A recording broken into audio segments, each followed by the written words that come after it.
1:5 অনুপাতে নবম pay scale কার্যকর, সর্বনিম্ন বেতন ২৯,০০০ টাকা।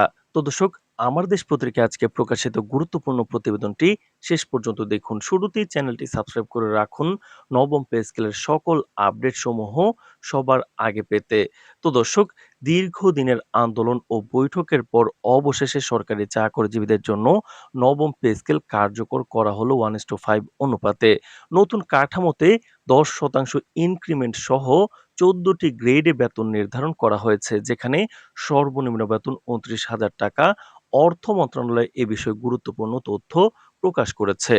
অর্থ মন্ত্রণালয়ের চূড়ান্ত সিদ্ধান্ত অনুযায়ী প্রায় ১৪ লক্ষ সরকারি চাকরিজীবীর জন্য পূর্বের ২০টি গ্রেড বাতিল করে সরাসরি ১৪টি গ্রেডে বেতন কাঠামো নির্ধারণ করা হয়েছে।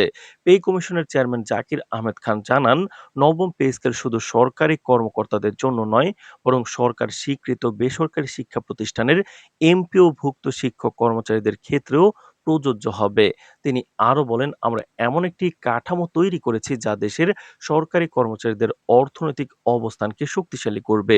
সূত্র জানায়, শুরুতে 1:4 অনুপাতে পে স্কেল কার্যকরের প্রস্তাব থাকলেও শেষ পর্যন্ত সরকারের পক্ষ থেকে বিকল্প হিসেবে 1:5 অনুপাতে সেটি কার্যকর করা হয়েছে। এর ফলে নিম্ন আয়ের কর্মচারীরা যেমন বেশি সুবিধা পাবেন, তেমনি উচ্চপদস্থ কর্মকর্তাদের ক্ষেত্রেও থাকবে ভারসাম্যপূর্ণ বৃদ্ধি।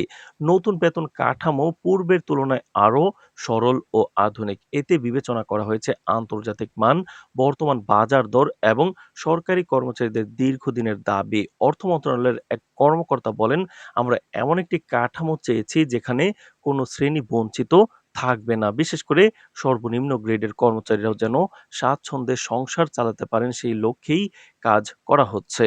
তো দর্শক, ভিডিওটির এই পর্যায়ে এসে এখন পর্যন্ত যারা চ্যানেলটি সাবস্ক্রাইব করেননি, নবম পে স্কেল এবং মহার্ঘ ভাতার সকল আপডেট পেতে চ্যানেলটি সাবস্ক্রাইব করে রাখুন।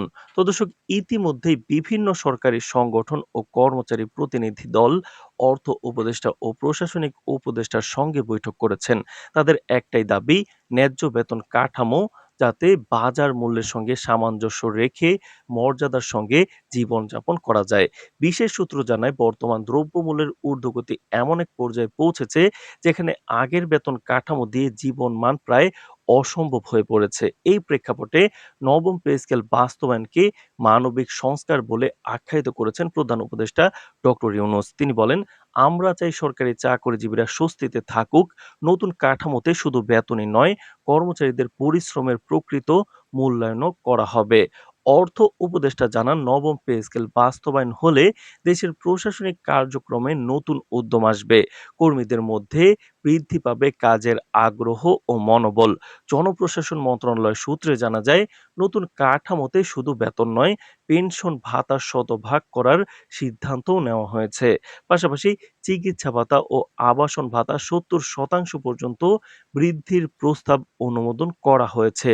১৪ লক্ষ সরকারি কর্মকর্তা কর্মচারীর জন্য নেওয়া এই সিদ্ধান্তে তৈরি হয়েছে আনন্দের উচ্ছ্বাস। দীর্ঘদিন ধরে বেতন বৃদ্ধি ও ভাতা সংস্কারের দাবিতে আন্দোলন করে আসা কর্মচারীরা এখন স্বস্তি প্রকাশ করেছেন। অর্থনীতিবিদদের মতে, নির্বাচিত সরকার যেখানে করতে পারেনি, সেখানে অন্তর্বর্তীকালীন সরকারের এই পদক্ষেপ দেশের অর্থনীতিকে আরো শক্তিশালী করবে এবং সরকারি খাতে উৎপাদনশীলতা বাড়াবে। তো দর্শক, প্রধান উপদেষ্টা বৈষম্য নিরসনের বিষয়ে বিশেষ গুরুত্ব আরোপ করেন। তো দর্শক, ভিডিওটির এই পর্যায়ে এসে এখন পর্যন্ত যারা চ্যানেলটি সাবস্ক্রাইব করেননি, নবম পে স্কেলের পরবর্তী সকল আপডেট পেতে চ্যানেলটি সাবস্ক্রাইব করে রাখুন। তো দর্শক, প্রধান উপদেষ্টা বলেন, অনেকদিন ধরে কর্মকর্তা ও কর্মচারীদের বেতনে বৈষম্য চলে আসছে। এবার আমরা 1:4 অনুপাতে এমন একটি কাঠামো তৈরি করেছি যাতে সেই বৈষম্য দূর হবে। সবাই ন্যায্য প্রাপ্য পাবে।